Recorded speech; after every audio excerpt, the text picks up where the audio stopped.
Bonjour à tous, je vous souhaite un excellent sabbat. Notre méditation d'aujourd'hui a pour titre Une boulangère généreuse. Je voudrais commencer en vous proposant ce petit quiz. Vous êtes prêts? Quelle céréale donne la farine utilisée généralement pour la fabrication du pain? Réponse A, l'orge. Réponse B, le blé. Réponse C, le maïs.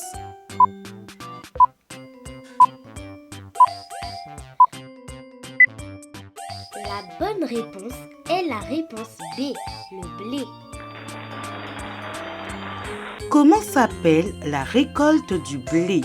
Réponse A, la cueillette. Réponse B, la moisson. Réponse C, le ramassage.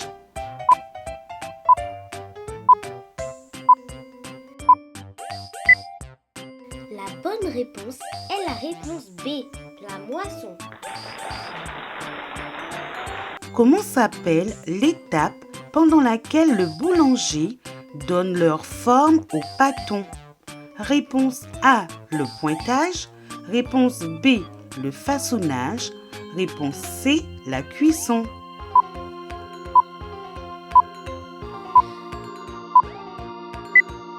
La bonne réponse est la réponse B, le façonnage. Chez quel commerçant s'achète le pain? Réponse A, le boulanger. Réponse B, le boucher. Réponse C, le fromager.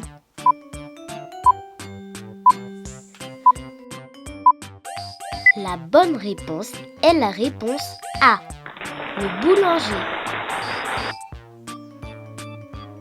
À quelle famille alimentaire appartient le pain? Réponse A, la famille des produits sucrés. Réponse B, la famille des produits laitiers. Réponse C, la famille des céréales féculents.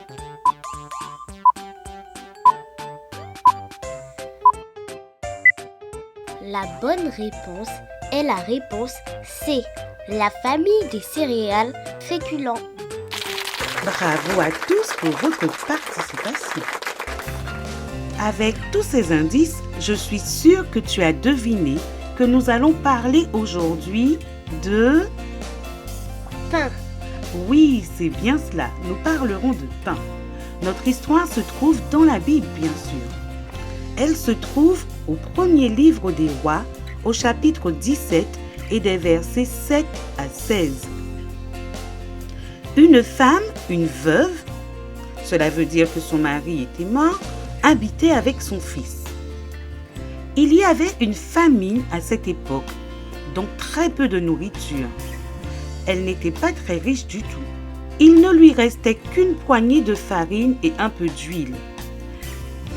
Élie, envoyé par Dieu, arriva dans sa ville, Sarepta. On ne connaissait pas son nom. C'est pourquoi on l'appelle la veuve de Sarepta.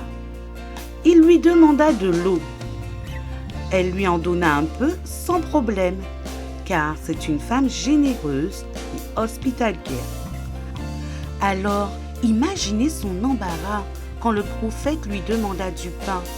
Elle lui dit que ce qui lui restait, une poignée de farine et un peu d'huile, eh bien, ça lui était réservé, ainsi qu'à son fils, et que certainement, ils mourraient tous les deux après avoir mangé, car il ne lui resterait vraiment, mais vraiment plus rien.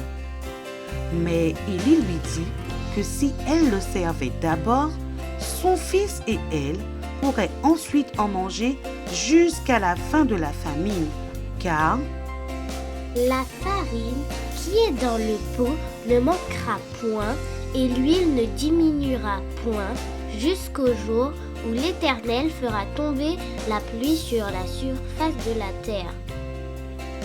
Qu'auriez-vous fait à sa place? Dieu avait besoin d'elle pour prendre soin de son serviteur. C'est à ce moment qu'elle décida de mettre ses capacités au service du prophète et donc au service de Dieu. En lui faisant confiance, elle sauva la vie d'Élie, mais aussi la sienne et celle de son fils. Quelle histoire merveilleuse! Toi aussi, tu peux utiliser tes mains, mais aussi ton intelligence ou toute autre capacité pour le service des personnes dans l'église ou en dehors. Parce que lorsque tu le fais, tu participes à l'œuvre de Dieu. Cela veut dire que tu travailles pour lui. Veux-tu prier avec Naëli pour demander à notre Père de t'accorder un don utile à son œuvre? Répète après elle. Seigneur, je désire te servir. Montre-moi comment je peux participer à faire avancer ton œuvre. Montre-moi comment travailler pour toi. Amen.